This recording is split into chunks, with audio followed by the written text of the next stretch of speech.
Okay, ladies and gentlemen, we're about to begin.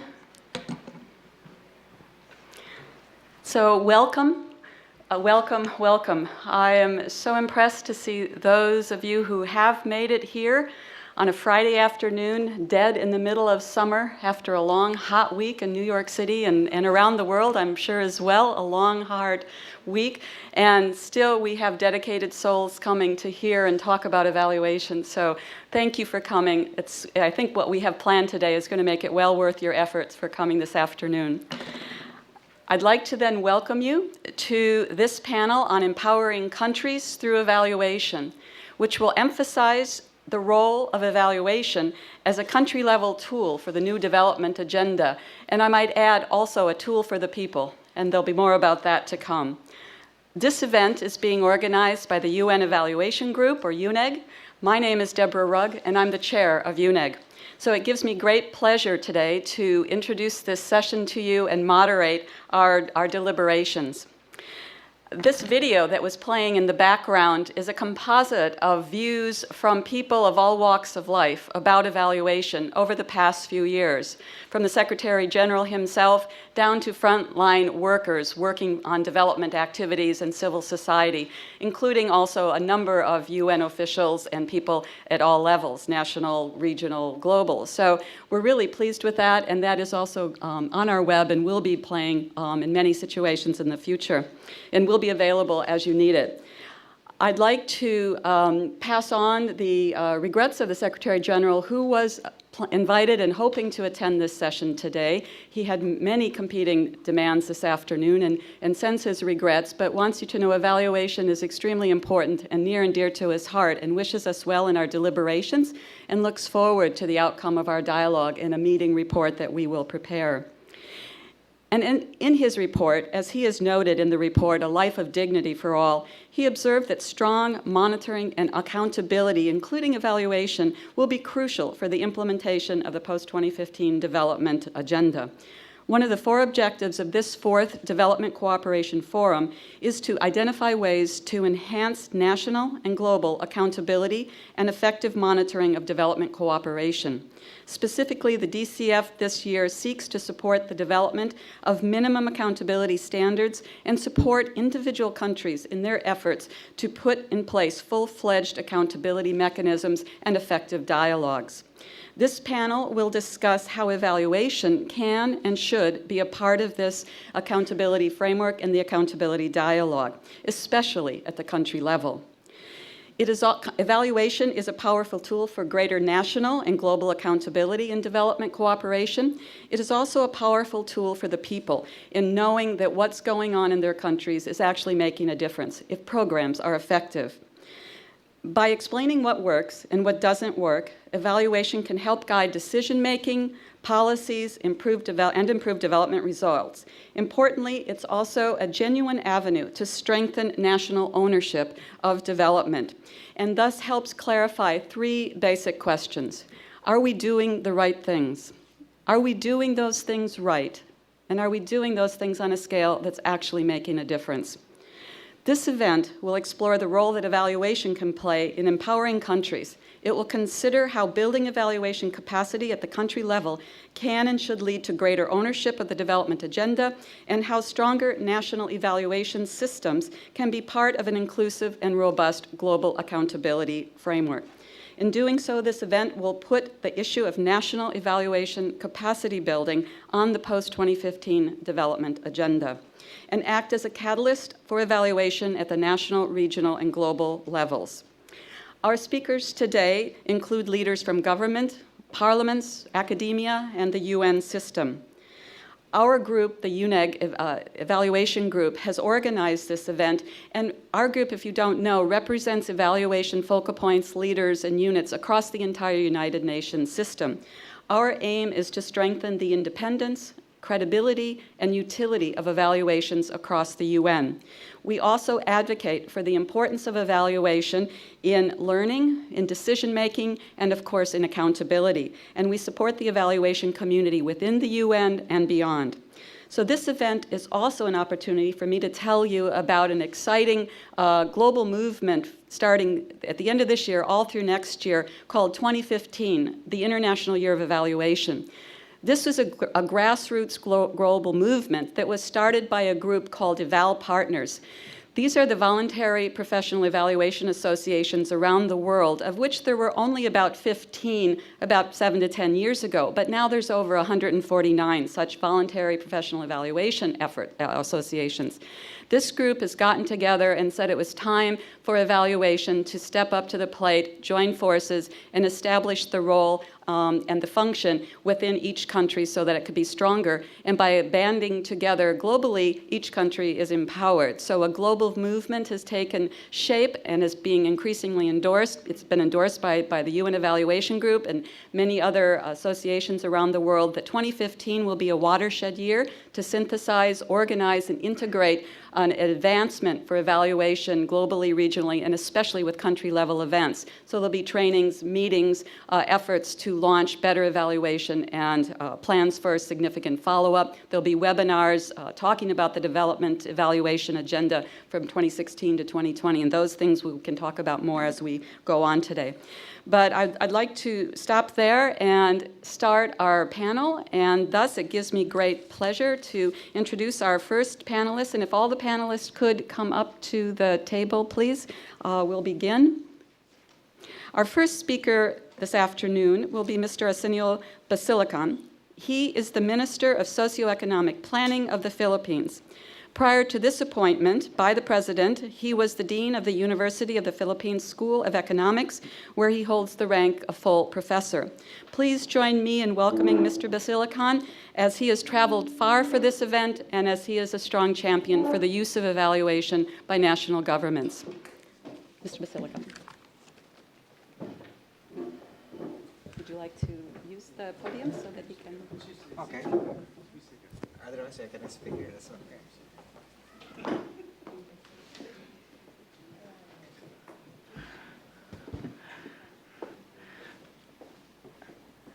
My co-panelists, ladies and gentlemen, good afternoon.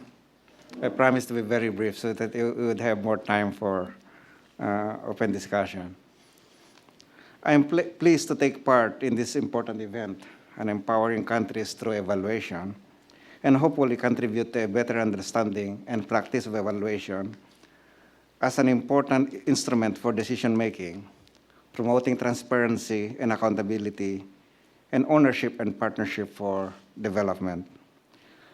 Let me start by emphasizing how and why evaluation can be a powerful instrument for countries in pursuing its development agenda. Good evaluation generates useful evidence. In turn, good evidence enlightens judgment and provides sound basis for decision-making, as it shows not only what works and what doesn't, but also why and under what conditions certain things work. I'm sure that all these are known to all of us here, but it pays to underscore these principles at the outset. Evaluation is also known to be a powerful tool, not only in its ability to draw lessons from past and current experience, but also in promoting greater transparency and accountability. When spending priorities of government are subjected to evaluation, and where evaluation results are widely disseminated and discussed, particularly in the public domain, the agencies or the individuals mandated to allocate or spend public resources are placed under public scrutiny. At the planning stage, these agencies or individuals are likely to make decisions that are guided by evidence from evaluation. But for evaluation to lead to sound decision-making, promote transparency and accountability, and ownership, certain elements, if not conditions, must be in place. Though not exhaustive, this would include, first, the demand for evaluation must be engendered within a country.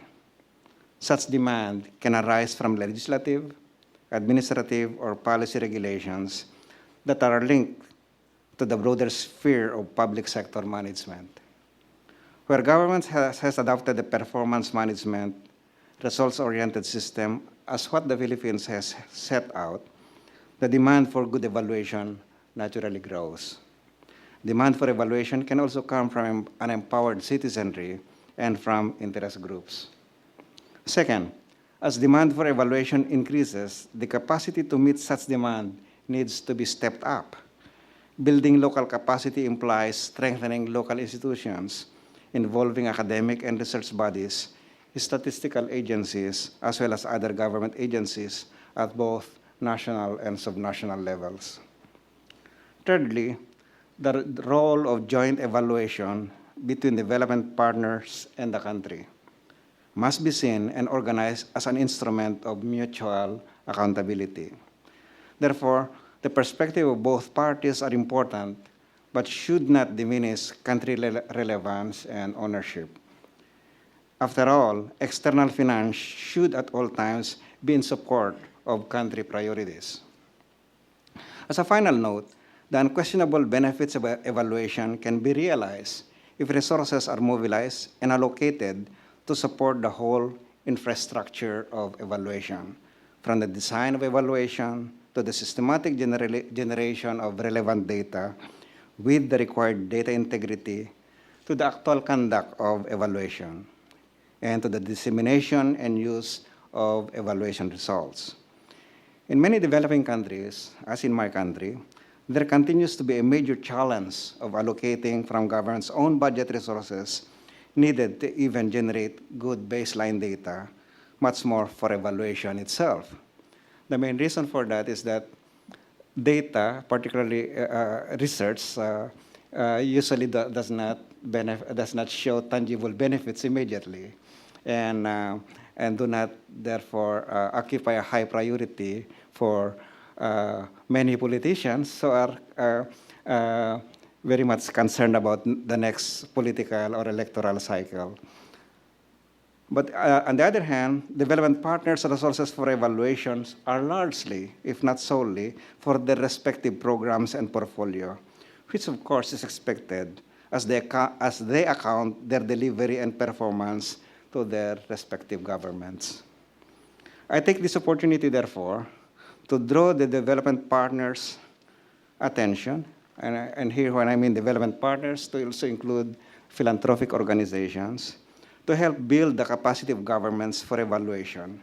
Surely, you can readily agree that the returns on this investment will be tangible and high, and will likely go a long way to enabling us all to achieve not only a country's development agenda, but the global agenda as well. Thank you very much.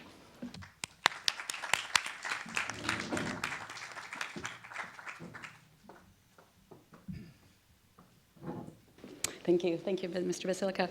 Our next speaker is Mohammed Hashim Mohammed Kabir. Mohammed is a member of the Parliament of Sri Lanka. He is an economist by profession and started his parliamentary career in 1994 and has been re-elected several times, including in 2001 and in 2004. He has also traveled far for this event, and when we saw him speak at our annual meeting in Bangkok in April, we were all impressed that we had quite an evaluation champion in our midst. He's also the chair of the South Asian Parliamentary Forum for Development Evaluation. So please join me in also welcoming Mr. Kabir.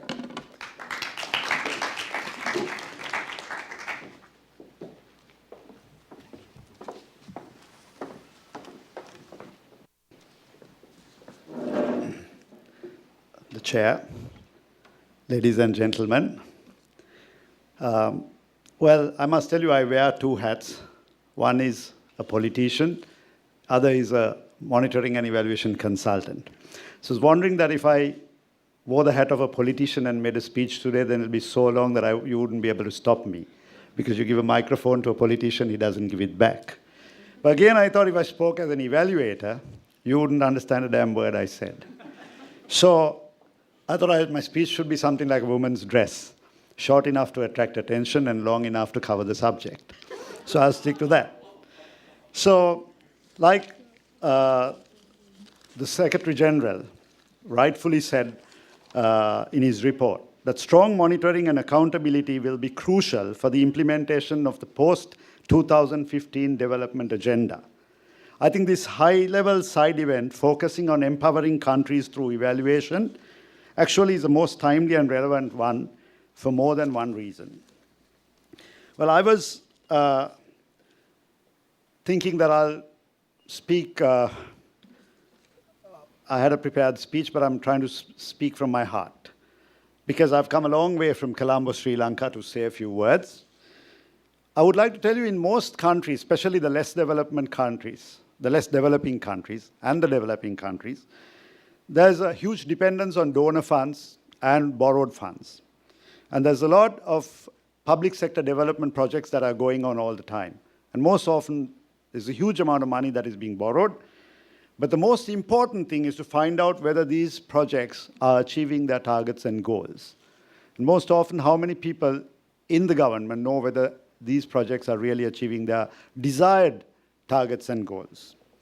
The point is, are they also being evaluated at different stages, at the design stage or at any stage at all? Sometimes it hardly gets evaluated.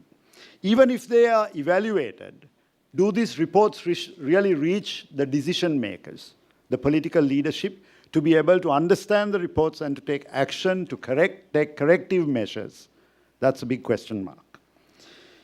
Do politicians really get to use these reports at all? And do they use it to have evidence-based decision making? These are questions that aren't answered most often. Another challenge that most countries have right now is that, unlike previous days where most of the funding was from multilateral agencies or bilateral agencies, now there's access to commercial loans. Any amount of commercial credit is available in the market. There's also countries that pump in money into developing countries without any conditions. You get any amount of credit at high interest rate, monies are brought in, and governments borrow, have all kinds of projects that are going on, which ultimately results in the country being highly indebted. These are issues that face most developing countries. But at the same time, globally, countries are building very effective monitoring and evaluation systems to cope with the huge amount of information that is available. There's actually an information overload, if you ask me. But all this information is available, but is it being used properly? Is it being used effectively? That's the question. There are concepts such as management for development results, performance-based budgeting, performance audits, etc., to cope with all this information. Every country has these systems. If you ask, every developing country would have an M&E structure. But is it effectively being able to cope with it? As Winston Churchill once said, quote, "True genius resides in the capacity for evaluation of uncertain, hazardous, and conflicting information," unquote. The important thing is to be able to get to that information and to be able to relate to that information and to interpret that information for your use. Now, countries such as mine and other countries alike have also proper monitoring and evaluation structures. They have the infrastructure, they have the Supreme Audit Office in place, they have the Parliament with its oversight committees, it has a Ministry of Planning with the National Operations Room going on. Everything is there in principle. But does monitoring and accountability work? That's the million-dollar question. Well, in my opinion, I would say no. It doesn't work as it should. There are challenges. There are problems to be addressed. Problems that we have failed to address in the past couple of years for many reasons. I would take Sri Lanka as an example, my own country. And if you take it from a Sri Lankan perspective, Sri Lanka is one of the most advanced countries in terms of a monitoring and evaluation structure. Far back as 1980s, we developed the monitoring and evaluation structure. In the 1990s, we had a National Evaluation Association. We had an evaluation culture. Then we had the National Operations Room established in the Planning Ministry. And we had a very good system going. But in reality, what happens? We are by far the leading country in the South Asian region in terms of monitoring and evaluation. But in reality, what happens? In 2007, there was a report by the USAID which looked at the performance monitoring in Sri Lanka, and the report said that there was as much as 10% of GDP that went for wastage and corruption in Sri Lanka in the year 2007. That's a huge amount. Then there's a committee on public enterprise in Parliament, which is an oversight committee, which looked at the results of the public enterprises in Sri Lanka and which reported that there was no evaluation, no monitoring and evaluation systems, and none of the projects were achieving its targets and goals. There was a severe lack of subjecting itself to financial regulations. This is a huge adverse report, which was presented in Parliament. So, if you look at all this, what I believe is that the evaluation community has failed to see the wood for the trees. There's something that we've missed, and that's very important. What we've missed, what have we really missed? What I believe is that in all these cases why we've missed all out is there has been a lack of political will. There's been a lack of political champions, and there's been a lack of political buy-in. People have tended to ignore the decision-making body in the process of evaluation, which is critical in my opinion. I can say this because I wear two hats, because I'm a politician and I'm also an evaluation consultant. Because I can see that there's a huge divide between the two. And if you really look at how it has worked in some places, for example, if you take the state of Kerala in India, there is Chief Minister Uma Chandi, who was a champion of evaluation, and evaluation worked very well in Kerala. Likewise, in the state of Jammu and Kashmir, there was Omar Abdullah, who was a chief minister who pursued evaluation rigorously, and it worked very well. In Malaysia, Mahathir Mohamad championed evaluation, and it was established very well. Once you have a political champion, you have the political buy-in, you find that things change. That is very important. So, looking at all this, why haven't we made the changes? Why haven't we taken steps to bring the evaluation community together with the decision makers, to blend them together? Because the evaluation community believed that they always blame the decision makers. If you go to an evaluation conference, which I used to go as an evaluator, people would say, oh, politicians, they would never listen. They wouldn't use this. They just say no to evaluation. But that's not true, really, because here I am. I'm a parliamentarian. Here we have a minister, and we've met like this before. So there's the famous saying that if at first an idea is not absurd, then there is no hope for it. So we took an absurd idea of how to bring politicians into evaluation. A group of us, a group of parliamentarians, a few who believed that we've been left out, that we think that evaluation is a tool that will help us in our work, that it actually is not an impediment, but that it will be a useful tool for us. And we started working on it.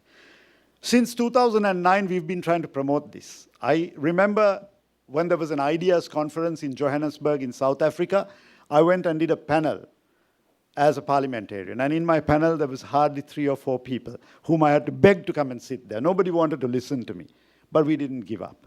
We tried to go to a few other conferences and try to make our point about bringing parliamentarians into this process of evaluation, that it was critical if you wanted monitoring and evaluation to really work. Well, in 2013, we had an opportunity in Kathmandu when the community of evaluators had a conclave, and we were asked to do a panel. And there we had 3 parliamentarians, myself, one from Bangladesh and one from Nepal, all from South Asia. And we went and did this panel. And there was quite an audience. We were happy. There were people willing to listen to us. And there was Marco Segoni seated there. And he listened seriously. And he understood our concept and what we were saying. And from there, there's been no stopping, because we got supported by eval partners. We were encouraged to move forward. And we started the Parliamentary Forum for Development Evaluation in South Asia. So with that, when we formed this South Asian Parliamentary Forum for Development Evaluation, we've achieved quite a lot. By now, we've attended over 9 conferences, evaluation conferences. We've had panels. We've had a few members of parliament from the South Asian parliaments, and we've had these panel discussions, and we've been able to interact with the evaluation community. But what is the Parliamentary Forum for Development Evaluation? What is it trying to achieve? Well, the Parliamentary Forum for Development Evaluation is a collective of parliamentarians who are committed to development evaluation. We are a small group with the following objectives in mind. out of many objectives, some of the key objectives, I would like to say one of the main objectives is that we are trying to establish national evaluation policies in each of our countries. For example, in South Asia, not one of our countries have a national evaluation policy. Sri Lanka had a draft policy in 2003, and then the government changed. And then there was no political champion in the new government, so it fell through. And it never came up yet. None of our countries have a national evaluation policy. Why we are emphasizing on a national evaluation policy is because it makes it mandatory that evaluation is pursued, that it makes it institutionalized, that the necessary funding and the support is given for monitoring and evaluation within a country. If you know, in the world over, there are only 20 countries that have national evaluation policies yet. So in this period, we're still talking about just 20 countries having evaluation policies. One of the other objectives of the Parliamentary Forum for Development Evaluation is also to create space for dialogue between the policymakers and the evaluation community. Because there's a gap, and we need to bridge this gap.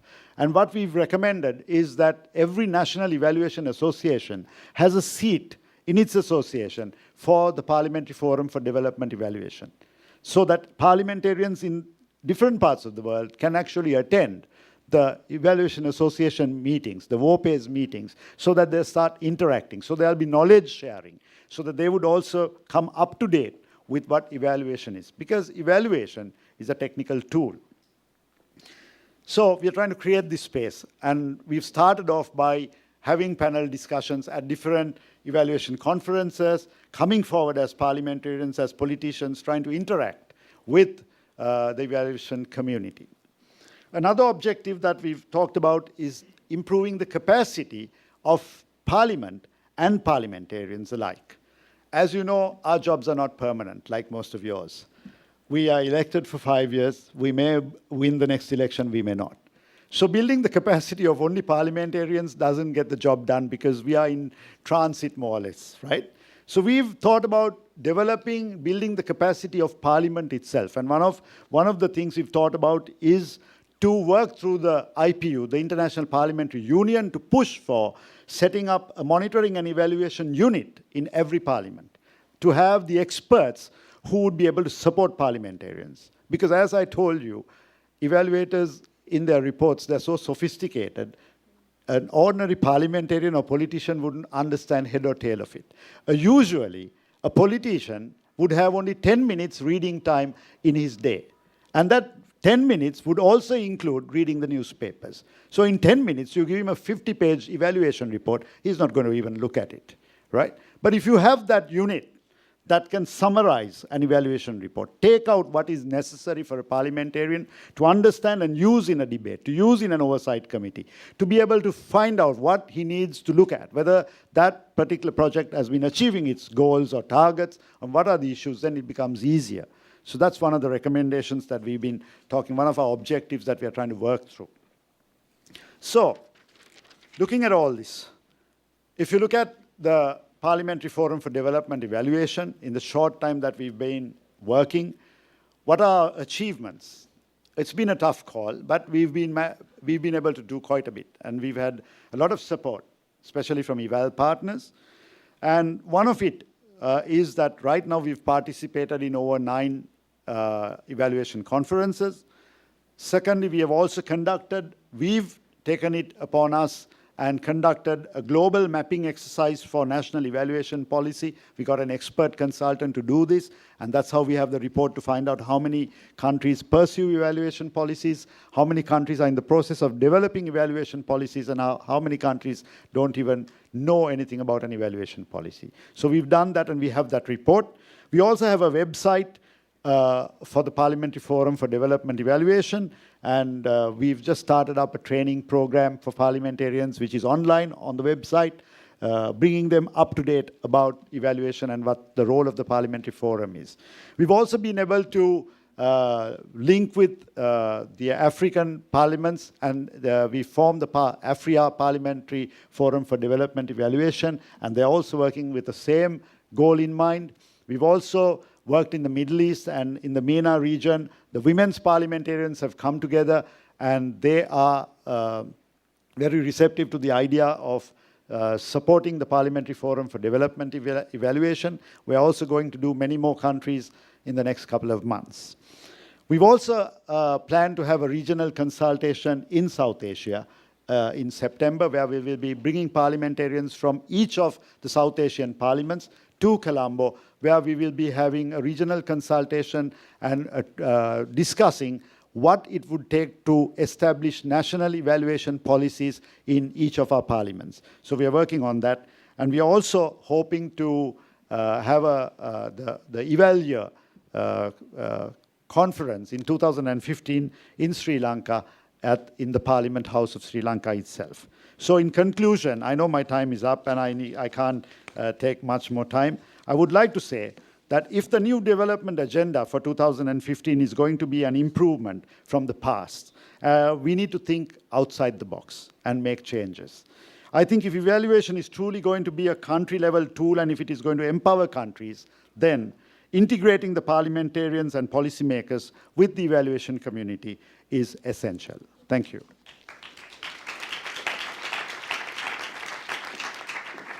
Thank you. Thank you very much, Mr. Kabir. I think we're going to stay at the table now just to change it up a bit and to be a little more time efficient because we really want to get to dialogue with you here in the audience. Our next speaker is Ms. Amina Mohammed. She is the Secretary General's Special Advisor on post-2015 development planning. Ms. Mohammed was previously Senior Special Assistant to the President of Nigeria on the Millennium Development Goals after serving 3 presidents over a period of 6 years. That's staying power, Amina. In 2005, she was charged with the coordination of the debt relief funds toward the achievement of the MDGs in Nigeria, and from 2002 to 2005, Ms. Mohammed served as the coordinator of the task force on gender and education for the UN Millennium Project. She also travels far and wide in her job, and so I'm sure she is also jet-lagged from recent trips, and I'm going to let her sit at the table, but please join me in welcoming Ms. Mohammed. Thank you. Thank you very much, Deborah. I promise not to speak long. And thank you very much with the UNEG team for having us here. I think it's coming at a really opportune moment when member state processes are coming to conclusion with the Open Working Group, the financing group, and the one on technologies.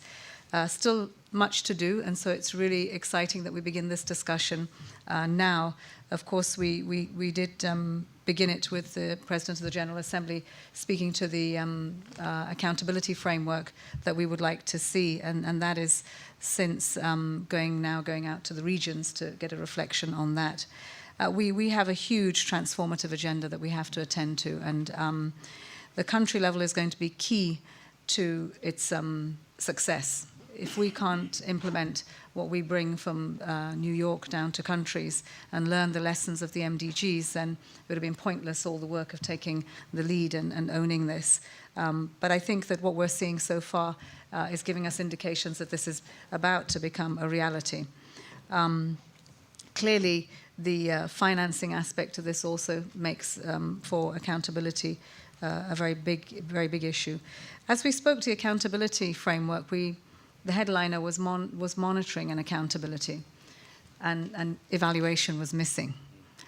As we go down to the country level, we have monitoring and evaluation. Very little evaluation done, lots of monitoring. Monitoring gets you out into the field. Monitoring gets you perhaps the DSA.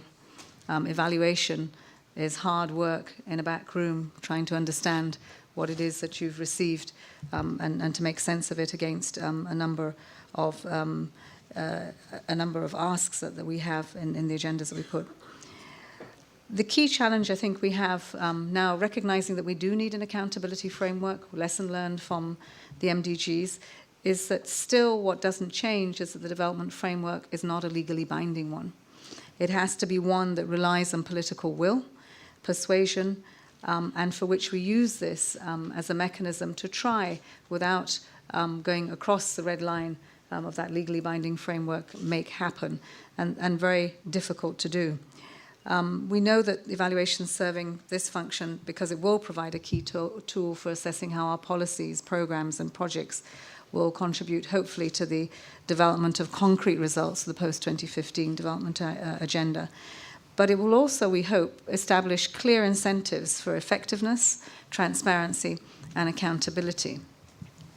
This is a tall order for the post-2015 development agenda. It's a transformative one.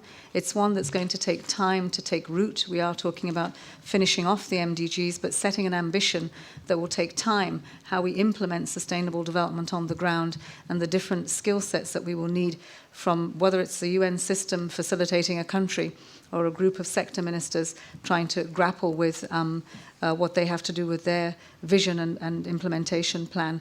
It will all take time. And so I think here it's a good opportunity that we start early, evaluating, taking stock on what we've done so far, and making sure that what we have in place will be evidence-based assessments for what works, what doesn't, why, how to put it in place before we're too further down the road of things going wrong, righting the wrongs in time.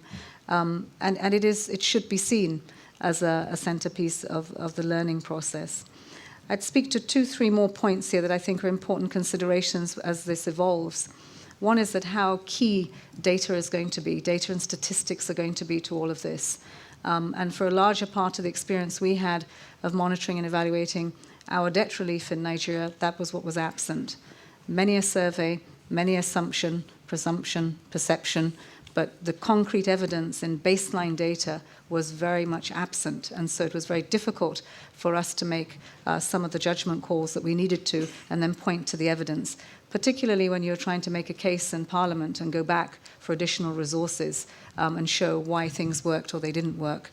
Very difficult. So it's really important that the data revolution that the high-level panel spoke about and to which UNDESA has done so much work already on, I think that has to be brought right up front as a priority to ensuring that we have it in place as we start the next development agenda. I think what is also important is that we pay lots of attention to how we design the tools for evaluation, for monitoring, for evaluation, all incredibly important, and sometimes we take these for granted. We find lots of our experts doing this in perhaps places very far from where the evaluation is done. So the participation of those that are evaluating what for, the independence of those evaluations really are about the tools and how we design them and set them up for the answers that we expect from the field. And that brings me again to the side of skill sets and capacities, not to underestimate that they are far and few between. I think as the last speaker alluded, you walk into many of our institutions and find that there is an absence of that, and what you would take here in New York or perhaps in the UN system as not very complicated becomes very complicated down at the country level. We had a number of tools that were, for instance, designed for us in Europe to evaluate education. By the time it came down to the country level, we were really good at collecting the data from the field.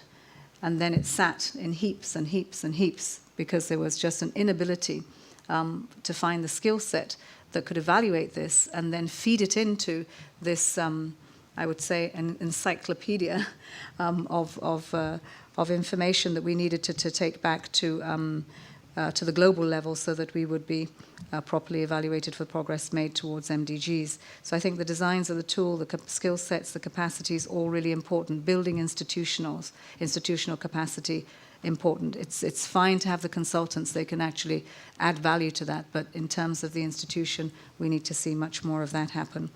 It will mean that this agenda really looks at the partnerships and the stakeholders involved.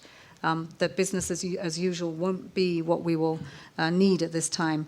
We will have new partners that come into this like business, new demands on the development agenda, environment, the economic agenda, and they will require new partnerships and stakeholders. In particular, how government operates. I mean, government, again, looking at the many ways that it evaluates the work that it does, but perhaps reaching out for the independence of that feedback to civil society. Reaching out to consultants who can also bring another dimension of that independence to civil society, to the results. but of particular note are parliamentarians, really finding that we find a good balance between the roles and responsibilities because parliamentarians have oversight. And that also is another way of bringing some independent feedback to it. We worked on this in Nigeria for the debt relief. It was important for donors to see what we did with the gains of that. It was important for Nigerians to see what we did with it. It took us over 2 years to design a monitoring and evaluation framework. Basically, the tools took time to design and find the independence of that. The other was the partnerships between civil society and consultants to try to get the information back. We had decided that we wanted not government to do it, but civil society to go out and tell us if, in fact, the services we said we were delivering were having impact in the communities. That required a different skill set that we took for granted and didn't realize wasn't there. But we also had huge governance issues around the use of our resources in building infrastructure. So we took up the private sector and consultants to evaluate whether we got value for money, whether, in fact, the primary healthcare centre was built to last more than 6 months. And then if that primary healthcare centre would in fact have the infrastructure that was required, you'd be surprised how many primary healthcare centres are built without power, without water, without sanitation. Really quite incredible that we expected that to deliver on reducing maternal mortality or child health. So again, really not underestimating how long it takes to put this in place and to find the right key, to find the right stakeholders to be involved in this. Finally, I think we need, for country commitment, I think the policy environment have embedded monitoring and evaluation and the funding that's needed to carry it out. Can't underestimate how much this costs. It all sounds as though we do it at a desk, but it requires resources, and those resources are often absent.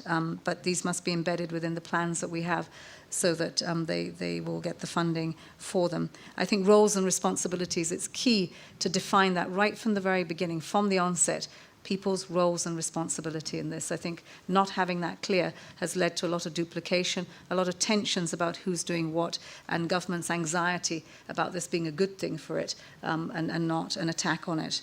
Last but not least, I think it's already been reinforced here, the political commitment that is needed to make this work. At the helm of affairs, we have to want to see that we deliver with the resources that we have to the people that we owe.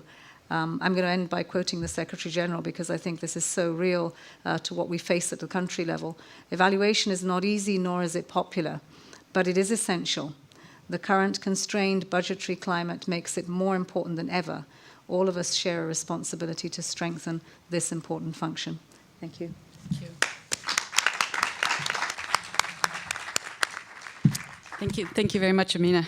The last speaker is John Hendra. He has served as UN Women's Deputy Executive Director for Policy and Program at the Assistant Secretary General level since May 2011.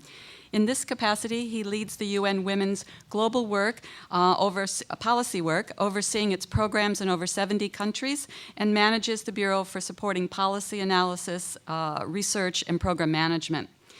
He's also co-chair of an MDG task force. Since 2012, he's also served as a member of the Senior Coordination Group of 4 ASGs, tasked by the SG to coordinate the UN system's effort to support member states as they formulate their post-2015 development agenda. So please join me in welcoming our last speaker, Mr. John Hendra. John? Thank you very much, Deborah. I'd like to thank you and the UNEG team for organizing this. I think it's a very important event. Over the past 2 years, there's been a lot of reflection on and discussion about the contribution made by the MDGs.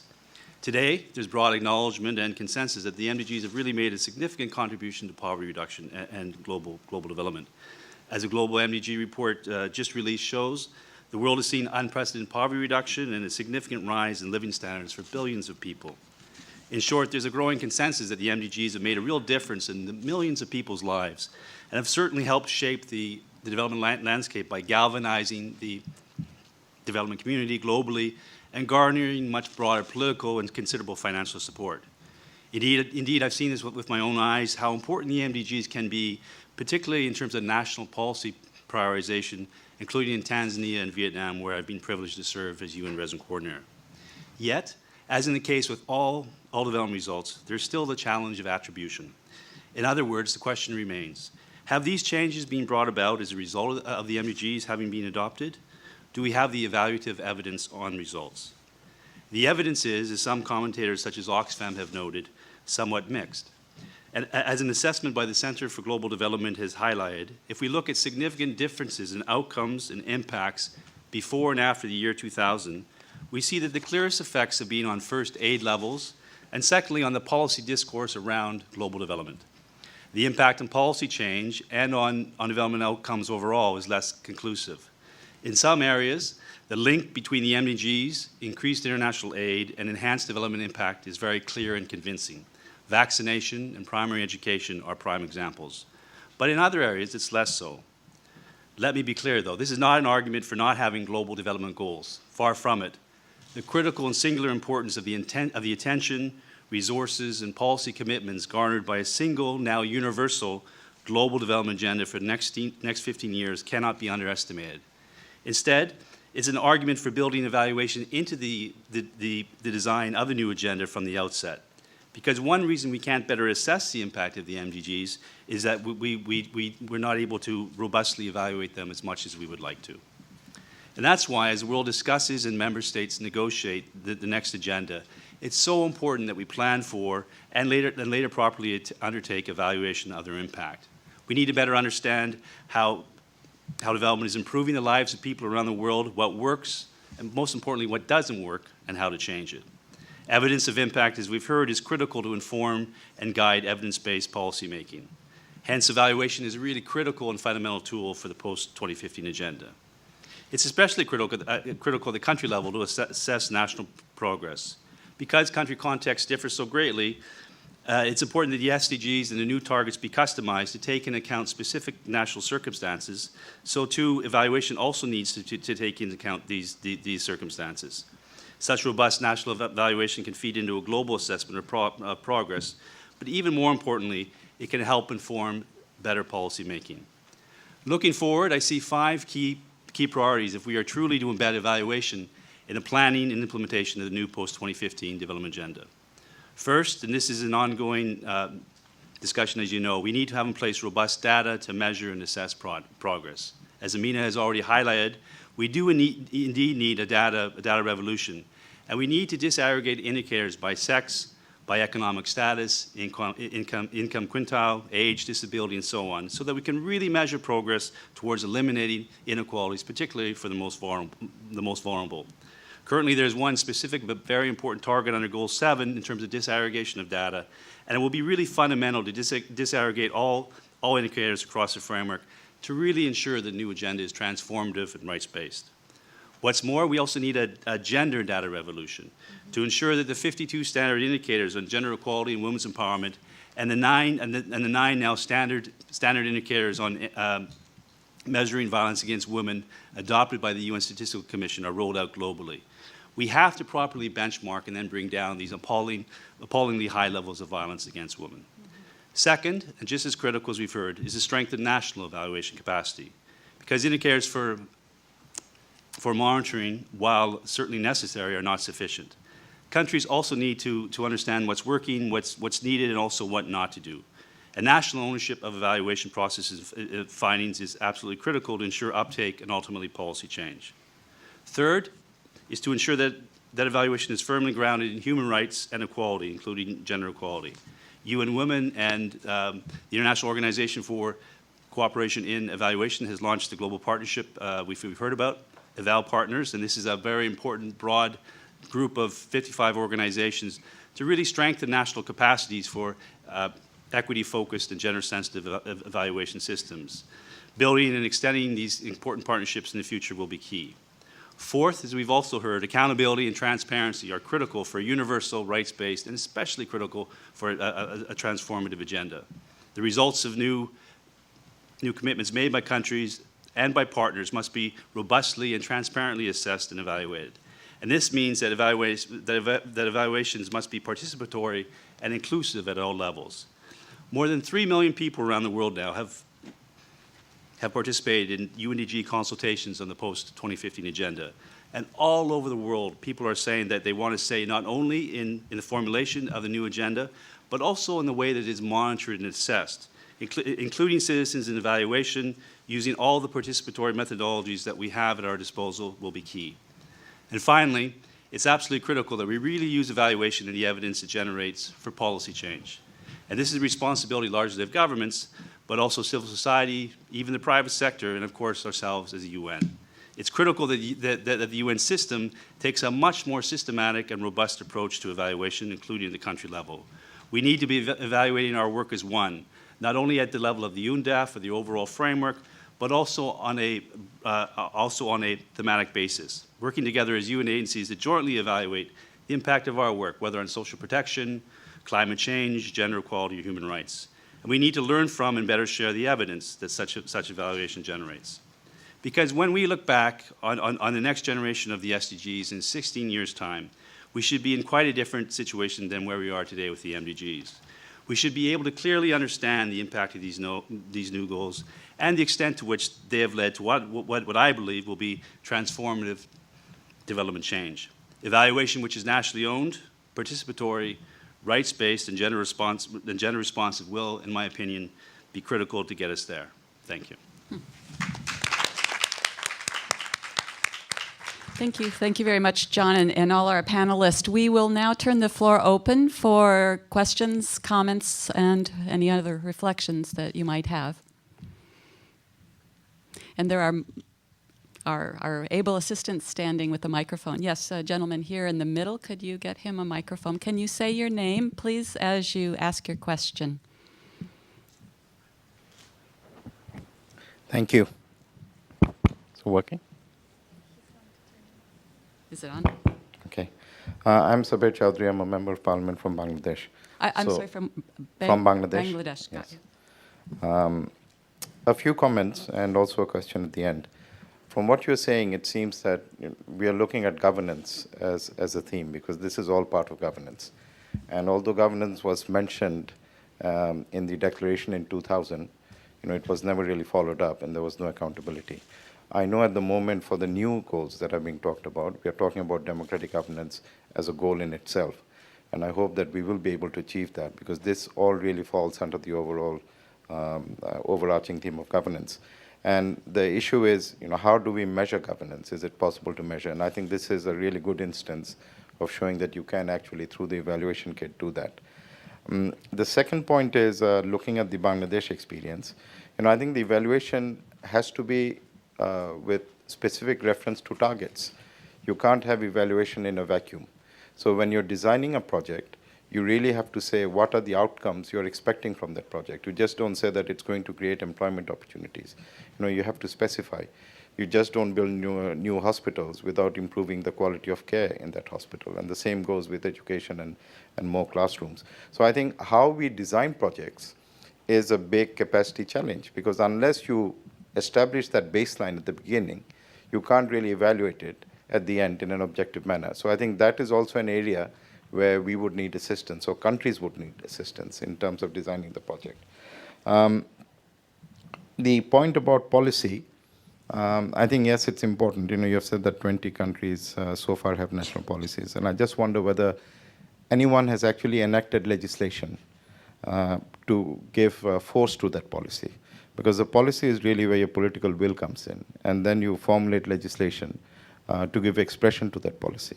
So I think I'm just thinking whether it's possible to think beyond policies and possibly some sort of legislative initiative that then makes it mandatory for the executive either to report. Like if you look at climate change, in the UK you have this legislation that obligates the executive to report to the parliament every year what action it's taken on climate change mitigation. So I think those are the areas. The other aspect or the other dimension of evaluation would be whether you undertake a project at all in the first instance. Are you going to build a bridge in an area which is going to be washed away by floods every year? This comes in with disaster risk reduction and climate change adaptation. So I think we can certainly, using that as a central theme, expand the scope of this and take it into much more larger areas rather than just looking at evaluation after a project has been completed. Thank you. Thank you. I'll take another question, Carmen Lapointe, and then we'll come over here. Thank you, Deborah. And my apologies for coming in late. We have an audit and an independent audit advisory committee going on as well. So, but thank you very much for convening this forum. And I too believe that evaluation at the country level is absolutely critical to achieving the new sustainable development agenda.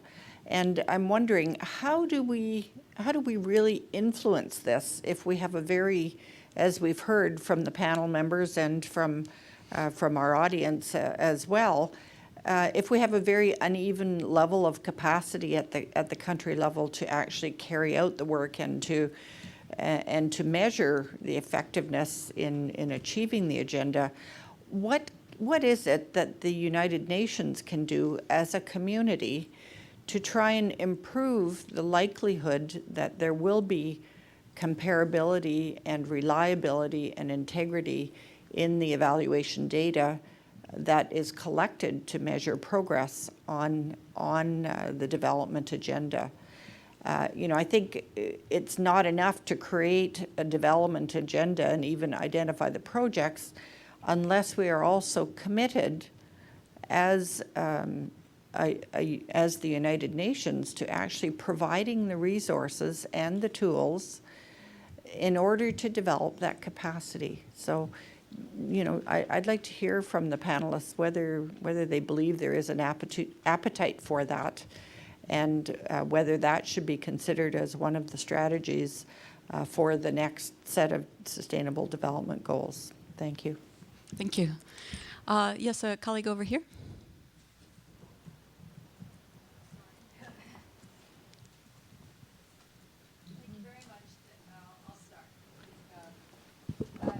I'm with OCHA, the Office of the Coordination of Humanitarian Affairs, and thank you, Deborah, and the UN Evaluation Group for organizing this very important discussion. I think evaluation as a tool for evidence-based decision-making is increasingly important in this era of the limitations of the resources that we have to work with, and therefore it's very important that decisions that we make on where to put our resources should be evidence-based, strong evidence-based, and I think that's the importance of evaluation.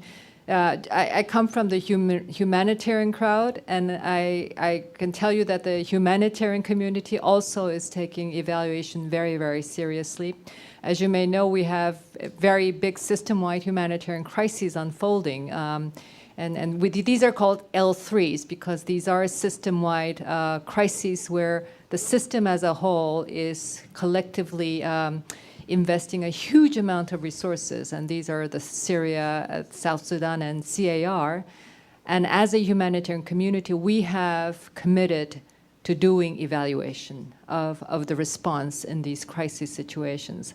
But I always have the sense that the development community is far more advanced in utilizing evaluation and taking that to the ground to feed into the decision making. Every time we have a humanitarian response, and whether it's the midterm operational review or evaluation, there's this one common conclusion that we get from these evaluations is that we somehow, in the eagerness of the response, sidetracked the national community, whether it's the national actors, whether it's the government or the civil society, and this was also the case in the Philippines, for example. The national actors are saying, we've been sidelined. Even with the best of intentions of the international humanitarians going in. And so I think there's a lot for the humanitarian community to learn from the development community in bringing on board national actors in evidence-based decision-making, which requires the evaluation. So this is a question to you, coming from the humanitarian community vis-a-vis the development community. How do you bring on board more fully, the national community, so that, in the end, it's the national ownership that we're trying to inculcate here. Thank you. Thank you. I think we'll let the panelists respond to these three and then be thinking of your additional questions. But these, I think, are really three really key sets of questions. And I'd like to let all of the panelists, as they choose, to intervene. Yes, Mr. Balisacan? I think I've heard very interesting comments. And I would like to focus on the issue of attribution. I think that's raised by a colleague there. And what evaluation really tells us. I think that particularly for impact evaluation, if you we're trying to identify whether certain intervention works or not, I think it's what's often misunderstood is that that the results of an impact evaluation are conditional. They're conditioned by the environment. They're conditioned by it's contextual, and so if the result of an evaluation turns out to be quite the opposite of what you expected in one area, it does not mean that the intervention or the hypothesis, if you will, is wrong. It simply means that in that particular context, your expectation did not hold, but it might hold in another context. So, really, if you want to say that, or to be confident that the intervention doesn't work, you have to have this repeated and variety of results. If these results are repeatedly shown to be quite consistent, then we can be more confident about the results of the evaluation. Only then can we say that that we have that confidence to say that the intervention is strong. And this is what makes impact evaluation or evaluation in general quite expensive, because as I said, if it doesn't work in one area, you can try in another area. If it still doesn't work there, then if it doesn't work everywhere, then you probably have more confidence that intervention is not what you're really want. The other issue, Madam Chair, if you permit me, that I would like to raise here is the disclosure, the policy disclosure. This is very important in many contexts, particularly in policy discussions, because you can have a very strong, rigorous result, analysis, but if it is tainted, associated with a particular sector, for example, tobacco. In my country, there's a very we just passed a anti-smoking law, and it was a very difficult law to pass simply because the lobby was so strong, and even if the research was quite strong, it's the opponents would trace it to the source of that funding, and if the funding is associated with the industry, then that no matter how robust the results are, it's simply dismissed at the level of the policy decision making. So I think that's very important that we have to consider. Thank you. Amina, I think you wanted to respond as well. And John? I don't think that one's on. Thank you very much. Yes, I'd like to respond to a couple of questions asked. The opportunities the UN has to bring this together. I mean, we have such a huge body of knowledge and expertise, and to put that to use is really the convening power that we have, both at the global level, at the national level, at the local level, and bringing in the multi-stakeholders for sharing and for learning and for addressing the complex situations we have on the ground, and not to take the cut and paste of M&E. I think that needs to happen, and I think it gives much more ownership and a better understanding of how we then begin to use the tools for M&E more effectively. holding everyone to account. And I think that this then goes across different constituencies. Is that actually, I think, helpful. But more especially now that we're going to be talking about partnering with very different constituencies, you hear the concerns about how we will partner with business, government and business together, and a civil society very concerned, how do you hold those kinds of partnerships to account, and responsibilities you want them to take within that, and know that the skill sets that are required, again, have to have some investments in them. We take for granted what we do, and it's specialized, particularly the humanitarian field, so those that you bring into it won't have an understanding, but we do need to build those capacities, and to build them in the sectors within each sector, not to just define them in one place. Mostly national planning would get the monitoring and evaluation, but that's not necessarily the best place for it. And there's no reason why those skill sets at national level can't also be built in the health sector and in other key sectors. I would say that would be one.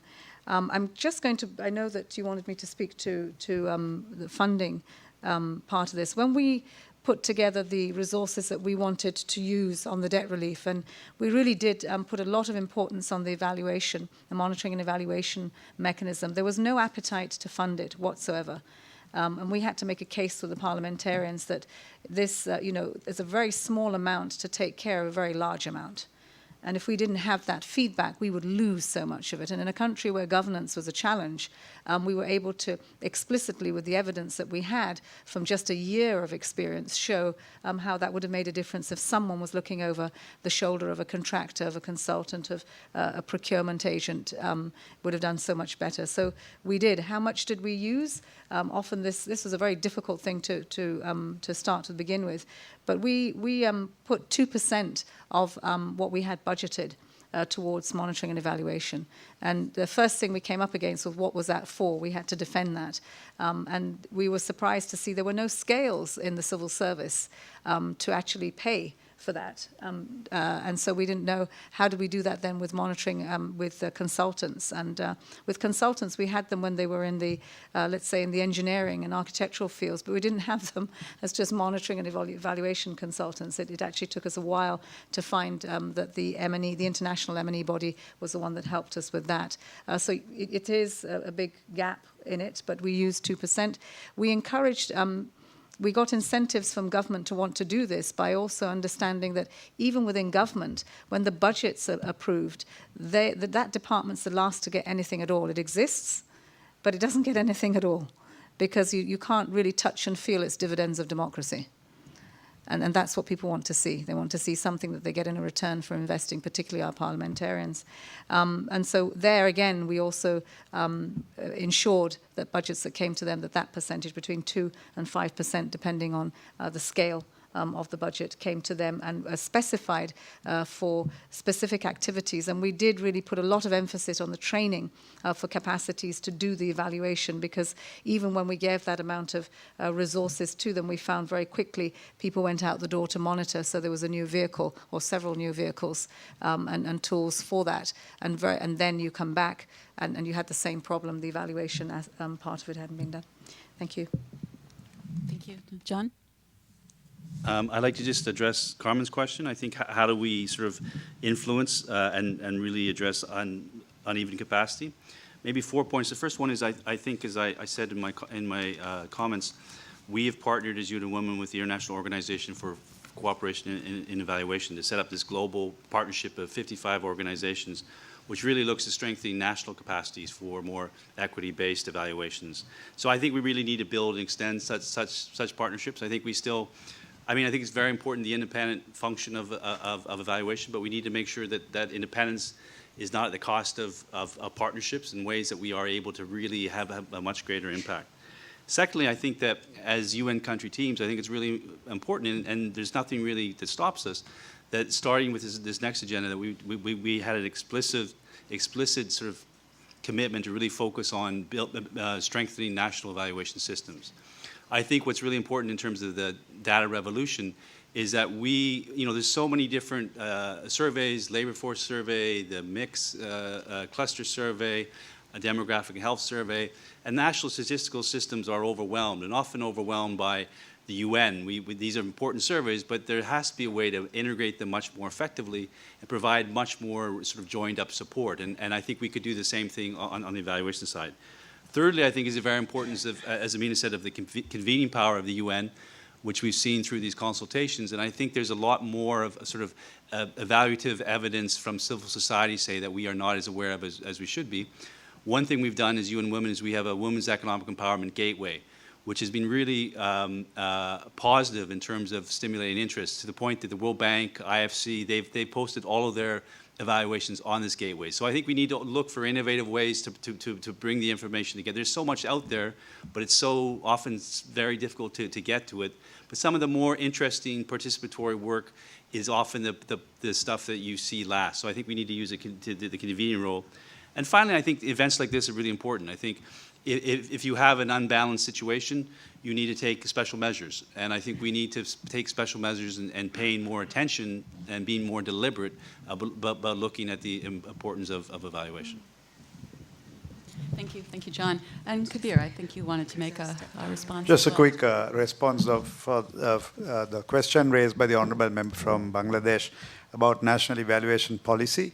Yeah, these 20 countries which have already have legislated the policy, it's effective, but it's more complicated than it seems, because it just doesn't mean that because you have a national evaluation policy that is legislated, it doesn't work that way.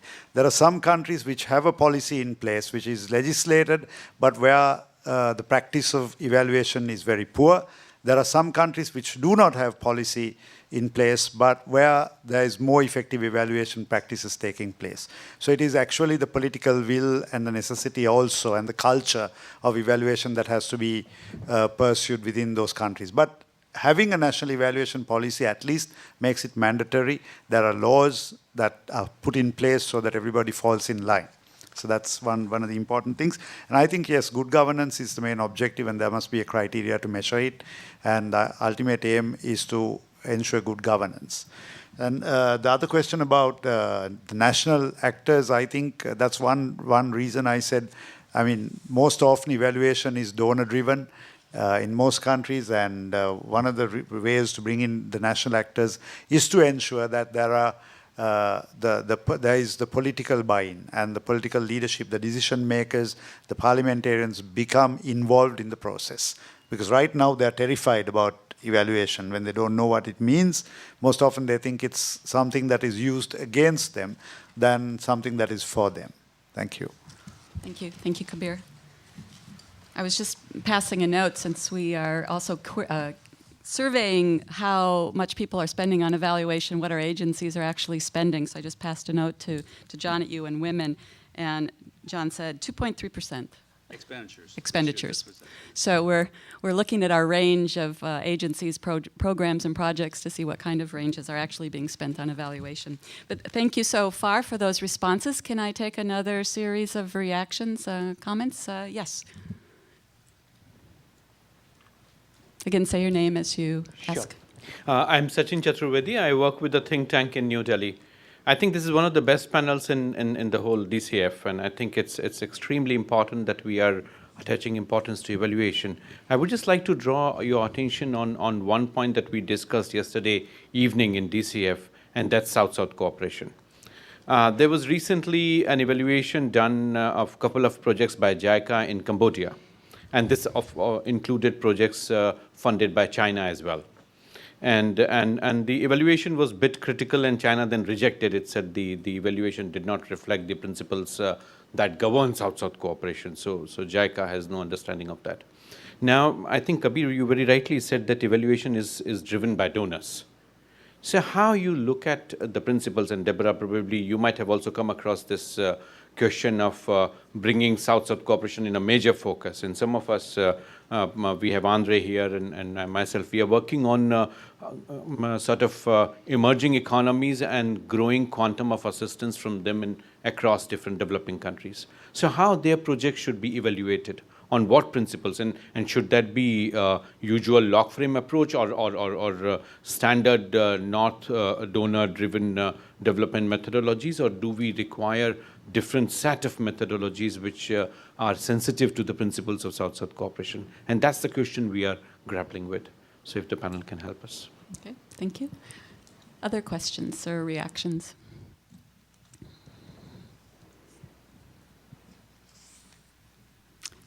If not, I'll let our panelists respond to that one. Can I? Yes, please, Kabir. Yeah, that's a very important question. Yes, I think, I personally think that there should be a different set of methodologies which are sensitive to South-South cooperation, which should be used, because otherwise it would be like imposing some conditions.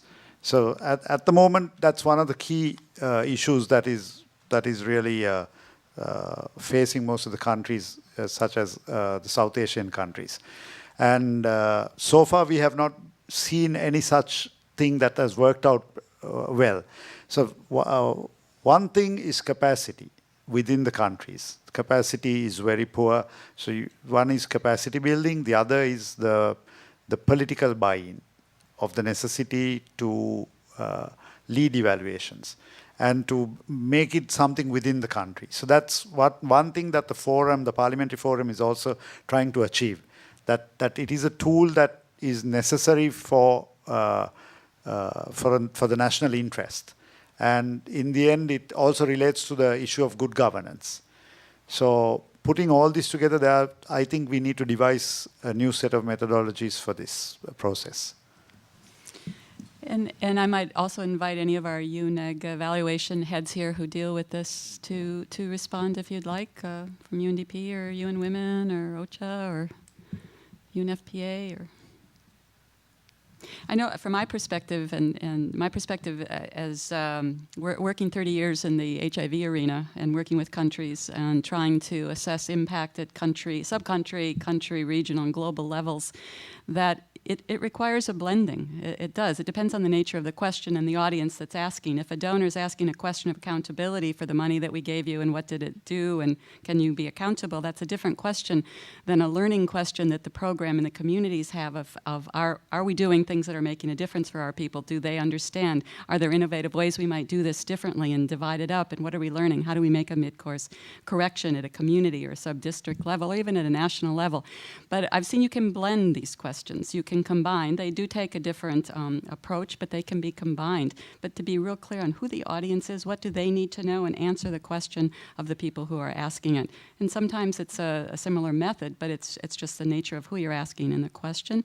But it can be blended together, both accountability and learning, if we're clear on that.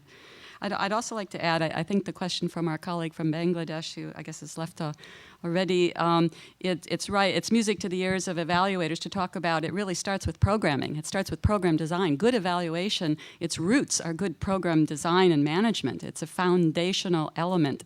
A fundamental principle of evaluation is program design, management, and establishing what you think you're going to do, how you're going to get there, what you expect to achieve, and what these are log frames or theories of change, results models, and we like to call that in the Secretariat and in OIOS, we talk about program impact pathways, because we find a lot of program managers in the community understand impact, like what difference is this making, and how are you going to get there? What's the roadmap to do that? So it's the impact pathway, and that's how we start our evaluations, to work with programs to make sure that the program has one, and it needs to be owned by the program, vetted by the program, and dynamic and real and updated every year.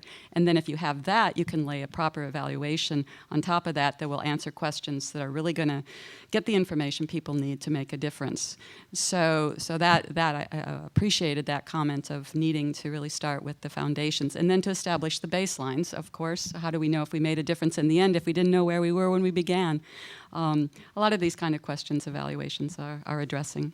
I see a hand coming up here. Marco Sagoni, UN Women. Yeah, thanks a lot. Just very quickly, following up a little bit a question about what could be the role of the UN system when it comes to strengthening national evaluation system and capacities. Amina already spoke about the convening power of convening multi-stakeholders. I think that's very important. But Another important role is really to facilitate South-South cooperation in the area of national evaluation capacities. And actually, EVAL Partner was created exactly because there has been a recognition that there is much capacity and experience existing in the South. I mean, in the last 10 years, we have seen a kind of revolution in the global evaluation community. You already mentioned 10 years ago, there were only 15 national evaluation professional associations, and they were mainly from the North. Now there are 150, and they are mainly from the South. 10 years ago, when somebody was asking, okay, can you give me an example of a good national evaluation system? That was Canada, US, UK, Europe, and Australia, etc. Now it's Colombia, it's Sri Lanka, it's Chile, it's Brazil, it's South Africa, it's Benin, Mexico. So, you know, there is really this understanding and this awareness that there is more and more strong experience and skills in the South. So what the UN can do is really to facilitate this kind of exchange. And that's also what EVAL Partner has done in the last year. I mean, it has really facilitated the exchange between 26 national and regional evaluation associations all over the world, where, you know, for example, the African Evaluation Association came up with a regional African evaluation standards that are really relevant to the regional context. And they are now working with the Latin American evaluation associations to help and to share their experience with Latin America. So, and that's really something very important because you can really strengthen a national evaluation system based on the local context, on the local culture, and using methodologies and approaches and standards that are relevant to the local context. Thank you, Marco.